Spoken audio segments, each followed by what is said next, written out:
Hoje é terça-feira, dia 27 de abril de 2021. E o tema que estudaremos na nossa lição da Escola Sabatina será A Promessa do Messias, parte 2. O texto que servirá como base para o nosso estudo de hoje é Apocalipse capítulo 3, verso 12, que diz assim: Ao vencedor faloei coluna no santuário do meu Deus, e daí jamais sairá. Gravarei também sobre ele o nome do meu Deus, o nome da cidade de Deus, a Nova Jerusalém, que desce do céu, vinda da parte do meu Deus, e o meu novo nome. Você está no canal Eu Estudo a Lição com o pastor Samuel Camilo.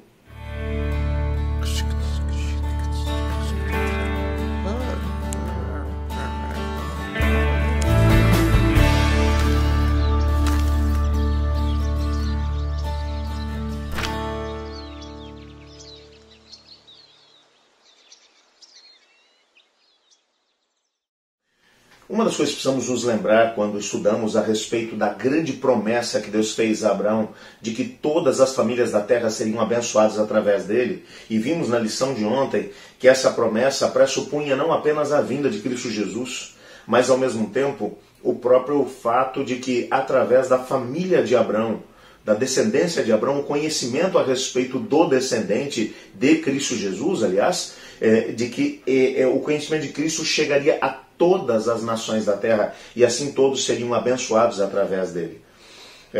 Nós temos que compreender que a situação da humanidade, ela sempre, desde que o pecado aqui entrou, ela sempre foi desesperadora. Há um texto que aparece no nosso guia de estudos hoje, se você quiser ler depois, que é um texto de Agostinho de Hipona, que foi escrito algo em torno de 1500 anos atrás, mais ou menos, que menciona a condição deplorável na qual o ser humano se encontra. Na época de Agostinho já era assim. E as coisas não mudaram. A humanidade, geração após geração, muda apenas a sua roupagem, mas a maldade inerente no coração humano continua exatamente a mesma. É exatamente por isso que a condição do ser humano é desesperadamente corrupta. A situação do ser humano é deplorável. Por isso que o apóstolo Paulo vai dizer que todos pecaram e estão destituídos da glória de Deus. E sem a glória de Deus nós estamos completamente destinados à morte eterna.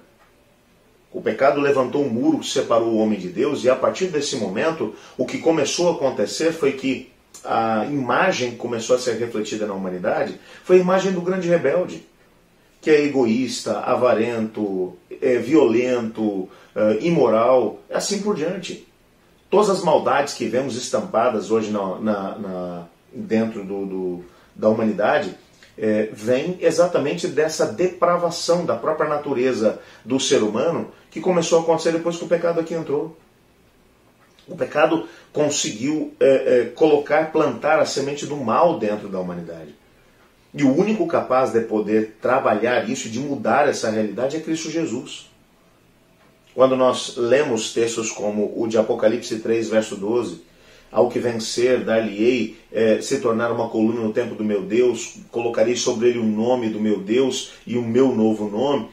Bom, quando você analisa um texto como esse e pensa, gente, como é que uma situação dessa poderá acontecer? Quem é que vai vencer? Até para podermos vencer, nós dependemos de Cristo Jesus.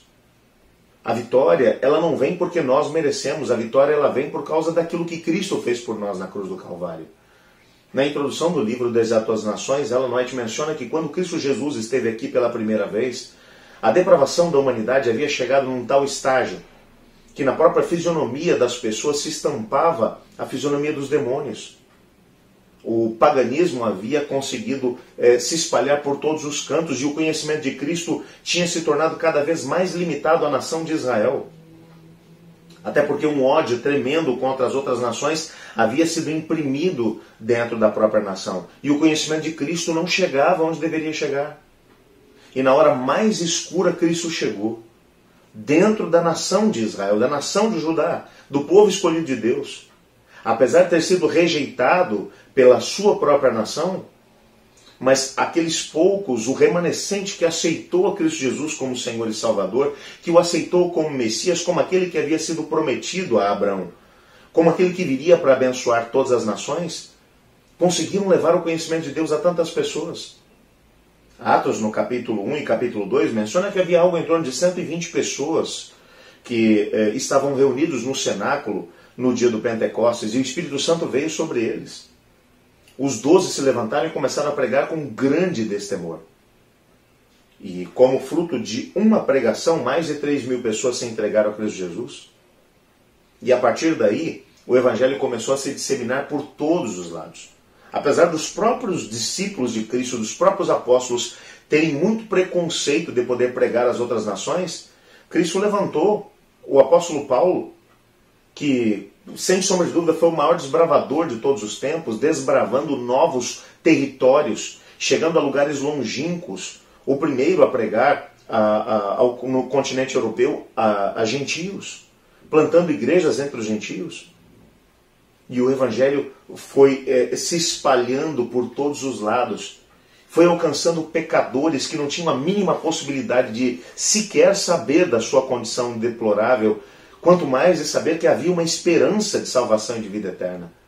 E esse Evangelho foi alcançando pessoas de todos os lados e foi transformando as suas vidas. Foi o que aconteceu com você e comigo. É exatamente por causa da promessa que Deus havia feito ao Abrão, de que o seu descendente, de que através da descendência do Abrão, todas as famílias da terra seriam abençoadas, que hoje nós temos a esperança da salvação e da vida eterna. Que hoje nós temos a esperança de podermos ser completamente transformados pela graça maravilhosa de Cristo Jesus, o Messias. Eu quero agradecer a Deus por essa realidade e por essa esperança de você.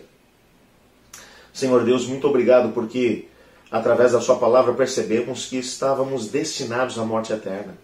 Mas em Cristo Jesus temos esperança, temos a salvação completamente de graça e o conhecimento de Cristo Jesus que nos ajuda a podermos ser transformados à sua imagem e semelhança. Ajuda-nos hoje, Pai, a vivermos essa realidade, pois em nome de Cristo que oramos. Amém. Eu estudo a lição. E você?